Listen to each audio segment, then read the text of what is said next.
when we take those initial 911 calls and those calls are coming in, we're very intimate with that caller, trying to determine exactly the services they need and understanding what we can do to help provide assistance. And as that call progresses, there's some traumatic events that are happening here in this community every day. And during those events, so we're hearing that firsthand on the phone and trying to get the right resources.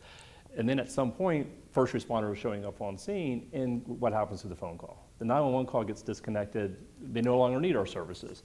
But for our folks internally, they're trying to process what's happening on the call, and they want to know, well, what's the outcome? What was the outcome of that call for service? And one of the ways we try to do that is to help them get closure. And that's really what we're trying to look at is, how do we circle back to say, did that individual live? What was the outcome? Did that woman get help that she needed? Whatever it may be. And so we're working on trying to get some closure for our folks.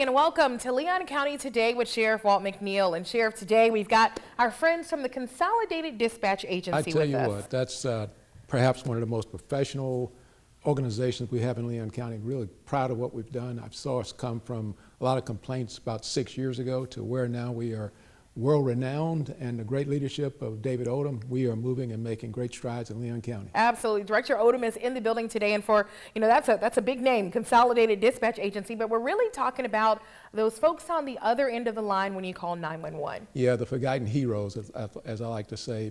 Every time somebody gets in trouble out there, they call 911 or call the Consolidated Dispatch with a problem or issue.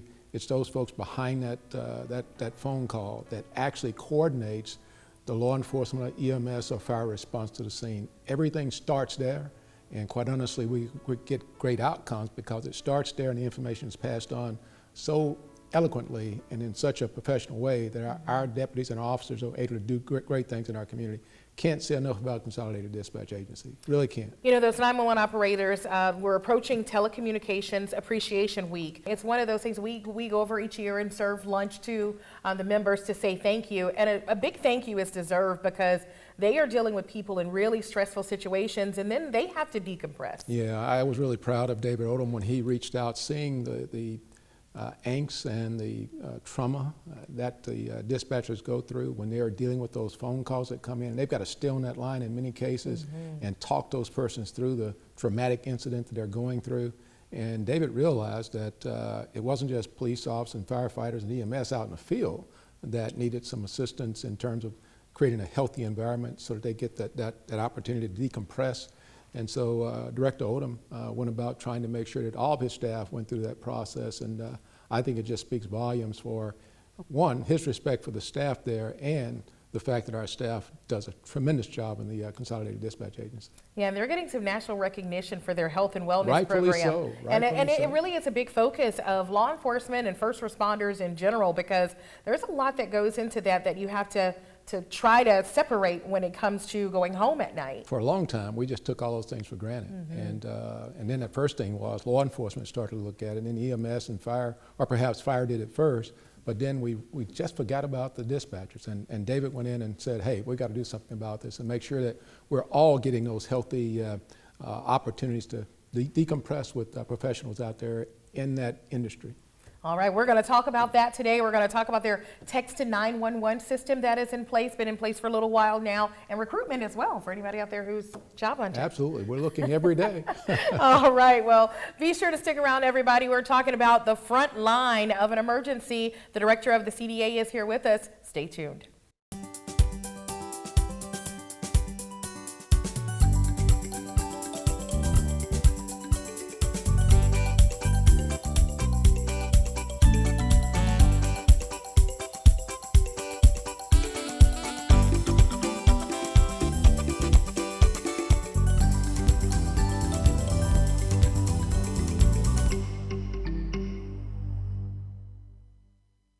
Welcome back. Joining me now is Director of Consolidated Dispatch Agency, David Odom. David, those out there that might not know, tell us about the dispatch center. The communication center here in Leon County is an agency with about 100 full-time employees, and we process about 500,000 calls a year, 200,000 of our 911 calls. Wow.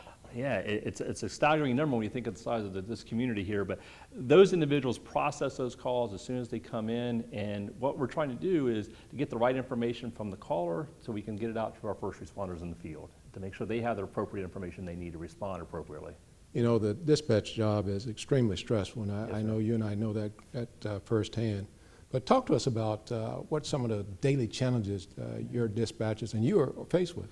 Yeah, it's an interesting concept. What happens is when we take those initial 911 calls and those calls are coming in, we're very intimate with that caller, trying to determine exactly the services they need and understanding what we can do to help provide assistance. And as that call progresses, there's some traumatic events that are happening here in this community every day. And during those events, so we're hearing that firsthand on the phone and trying to get the right resources. And then at some point, first responders are showing up on scene, and what happens to the phone call? The 911 call gets disconnected. They no longer need our services. But for our folks internally, they're trying to process what's happening on the call, and they want to know, well, what's the outcome? What was the outcome of that call for service? And one of the ways we try to do that is to help them get closure. And that's really what we're trying to look at is, how do we circle back to say, did that individual live? What was the outcome? Did that woman get help that she needed? Whatever it may be. And so we're working on trying to get some closure for our folks. Well, David, talk for a minute about when a person calls, what should they expect from 911 when they make that phone call? The first question they're going to ask you is a couple of things, which is, it's 911, what's your emergency? The second thing is going to be, what's your location? The location for us is critical to make sure that we can get the right resources to you immediately. And so with that in mind, there's some questions that are going to be asked. We get oftentimes from the community, folks will say to us, well, why are you asking so many questions? I just need someone here immediately. Well, those questions help us determine what type of resources you need to get to you. Do I need one deputy? Do I need 3 deputies? Do I need 1 fire truck? What exactly is happening on scene? And so they go through the list of questions to help that. The second part of that, though, is while they're asking those questions, the call has already been sent. First responders are already coming to you while they're asking those questions. They need to know that the help is coming immediately. Now, that's on 911, but Yes, you've sir. introduced something different called text 911. Talk to our audience about how's that working? Yes, sir. There's opportunities and there's events here in this community that you just can't call 911 for. The dynamics are such in a way that you can't physically call 911. And so what we've asked people to do is you could actually text 911. The same as if you would text a friend or a family member. You hit 911, you send it as a text message. You're going to get the same operator as if you were going to call 911. And so that same operator will start texting back with you. So if you're not able to, whatever the circumstances are, text the 911.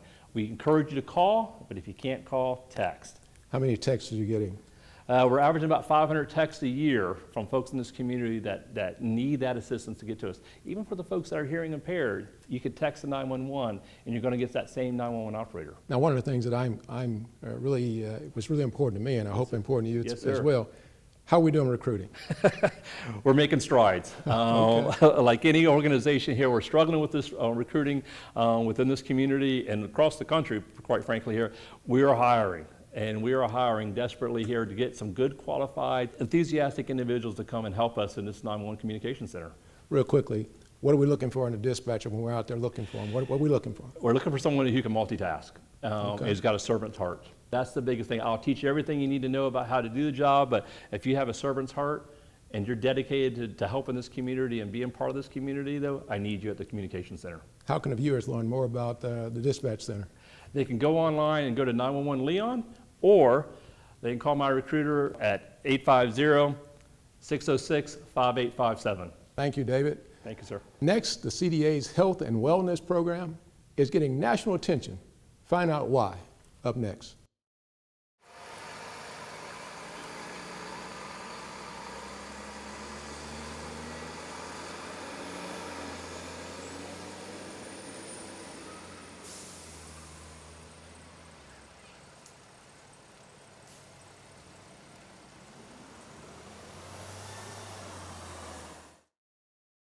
We're back with the Health and Wellness Coordinator for the Consolidated Dispatch Agency, Kim Powell. Kim, your Health and Wellness Program is a national spotlight program. Tell us about that initiative and the recognition you've got. We've been asked to be presenters for the Motorola Conference and the Florida Telecommunication Accreditation Commission Conference. We're being recognized for our program. It's pretty unique that we don't see this in telecommunication centers bringing an on-site wellness program. So it's gotten a lot of recognition, and so we've been asked to present, and it kind of showcased from the ground up how we built our program and what we're doing for our members. Well, Kim, you should be proud of yourself and certainly Odom having the vision to make that happen. And tell me about yourself now. We're talking about wellness, but you've been doing some wellness stuff outside of the Consolidated Dispatch Agency. What's your background? Well, actually, you gave me my first job in the field of first responders as a victim advocate for the Tallahassee Police Department, so way back when you were a chief there. So that was my first introduction working in the field with first responders. And I went into that work to serve the community, but what I learned from it was watching the impact that profession can have on the members that are responding in those emergency capacity. So I went back to school and got the degrees and the licensure, and so my focus then became on emergency responders and how can we help mitigate some of the impact of that profession. I'm so proud of you and the job you've done. But talk about why the Health and Wellness Initiative is so important at the Consolidated Dispatch Agency. Well, you guys have mentioned, some of what they're exposed to. So they do incredible work. The telecommunicators are such an essential component of life-saving efforts and coordinating all the partnering agencies and bringing help to our community. But that exposure over time to human suffering or to traumatic events impacts us. It can impact our health in a lot of different ways. And so our program is designed to maybe, prevention and then response to that. And how can we reduce the stressors and so they can continue to effectively do their job for a long, healthy career. Yeah, Kim, I'm reminded of the fact that when we first started these initiatives in terms of wellness, there was a little bit of pushback, in law enforcement, generally speaking. And I'm curious to know what's been your experience with Consolidated Dispatch Agency and the employees. How are they reacting to this initiative in terms of wellness? And is it something they're embracing, or is it pushback? What's your experience? So the employees that have been doing it for a long time, like you said, there wasn't that awareness, and typically people that serve in those helping professions are used to giving the help rather than receiving and asking for it. So there's this effort then to educate and for us to bring awareness of the impact of the job. They do such a good job, like you said, of compartmentalizing so they can effectively take the call, get the help that's needed. But it's once you hang up that phone and repeated exposure of those type of calls. So there's that piece of it, the people that have been doing it for a long time, and building awareness, education. Then there's the other component that we do with new hires. We're onboarding new hires to this awareness and with education and presentations, and I do something a little bit unique during their training. Each phase of their training, they come in and see me, and we talk about stressors and coping strategies and all that stuff. So on the front end of their career, to build and practice those resiliency skills that they can use throughout their career. But then we also do fun stuff. Okay. Like that. Yeah. Like we have a family fun day where our partnering agencies come in, the Sheriff's Office, Fire Service, TPD, EMS, and our families are invited to come, and it's time to connect and spend time together. We have TMH therapy animals that come and visit us. There's so much research that supports animals bringing stress levels down. We have a massage therapist that comes. Okay. Yeah, because our dispatchers, telecommunicators, they sit in for 12-hour shifts. So imagine the issues that can create sometimes with back and things like that. So we have a massage therapist that comes. So there's lots of aspects that have been embraced, and as we continue to build and the more employees get involved. And how can the citizens learn more about our initiatives at the facility? well, we do have our website, 911leon.com, so that has all of our information there.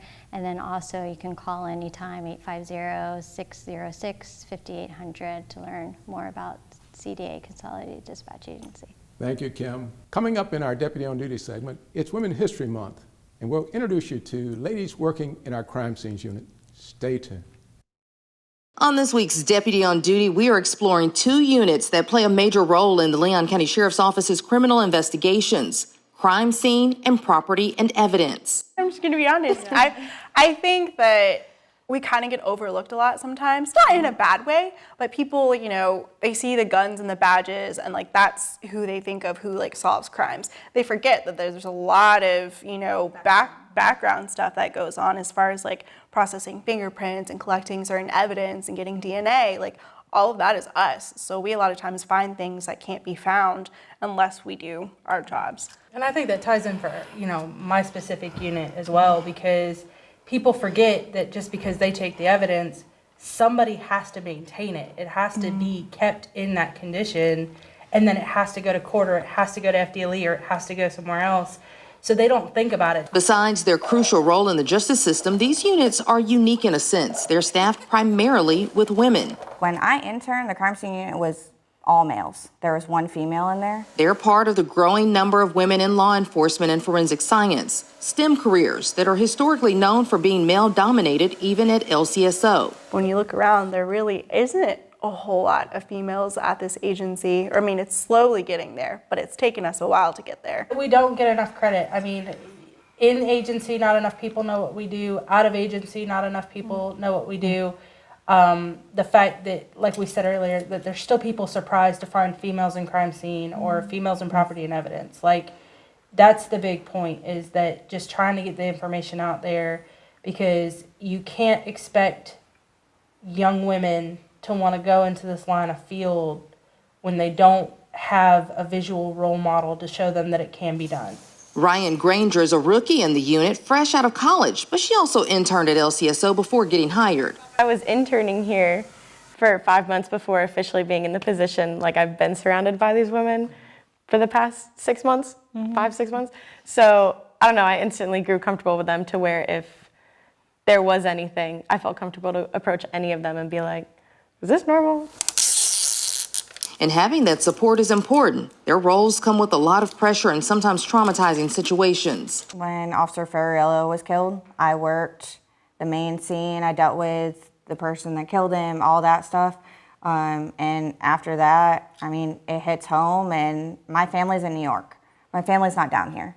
So my support system are my girls.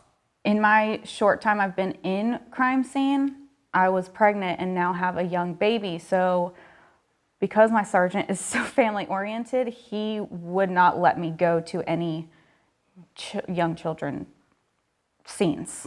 For new mom Jada Beverly, who is also a sworn deputy, she made the decision to switch roles and serve in a civilian capacity in the crime scene unit. I'm just very thankful for everyone that I work with. She and her husband both have demanding jobs, and being on call 24 hours a day, 7 days a week comes with some challenges. When I'm on call, like, there are some ladies in the office who have volunteered to pick my son up from daycare to babysit him, and that has happened a couple times. If a call is like running after like office or daycare hours, then they step up immediately. Besides balancing work and life, there's the perception and demands of what you see on TV shows. They say people are always shocked at the process of forensics in real life and the patience it takes to process a scene. Yeah, so they instantly ask if it's like the same as any CSI show, and we instantly get results and all that, and it's nothing like that. And unlike those shows that glamorize women detectives and crime scene analysts, this group says they don't walk around in high-priced suits or high heels. Those images have a huge impact on how they're treated on scenes. It's kind of harder, especially, you know, for males in, you know, on scene, to almost treat you seriously. Especially, I mean, I'm 5'2", I'm tiny, right? So, you know, I would find myself going up to scene and they'd be like, oh, are you old enough to be, you know, have a gun and a badge? Because I look young as well. And I'm like, I am. I can assure you I am. And I noticed, like, when I didn't wear makeup, or when, you know, I didn't really try to make myself look presentable, but, you know, attractive in that way, I was almost, you know, taken more seriously. It was weird. In this day and age, people don't like cops, and people especially don't like female cops. Like, they'll tell you you're wearing a costume, or they'll say different things on the road just because we are women. There's also the issue of you get hit on a lot, a lot. I've had people have arrested, you know, make lewd comments, and I mean, it's degrading. I mean, it is. I mean, of course, men get that too, I'm sure. I'm not saying that we're the only ones who get that, but it can be degrading. Like, look, I'm just here to do a job. Sierra Mercado's experience includes working as a school resource deputy. She's confident that she's paving the way for future generations. I had a lot of girls that would come up to me and they would just ask me, you know, like, you're small, you're a girl, like, you know, aren't you scared? Like, doesn't it scare you? You know, is it hard being law enforcement? And I would, you know, talk about my job, and I would talk about the challenges and things that I love about it versus, you know, some things that I don't. And I had a lot of girls that would come up to me and just be like, you know, I want to be law enforcement one day too.